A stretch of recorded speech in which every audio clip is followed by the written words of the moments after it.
same time an ultimate example of what humility is all about.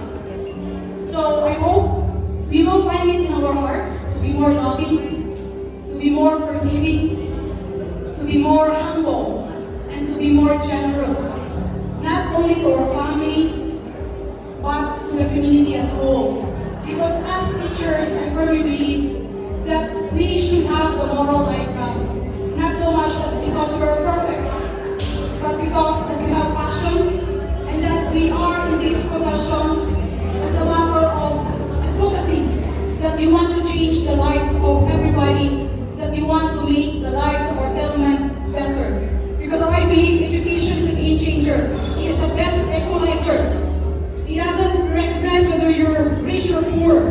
But if you do good in your school, if you do good in your studies, I'm pretty sure that God will bless us more.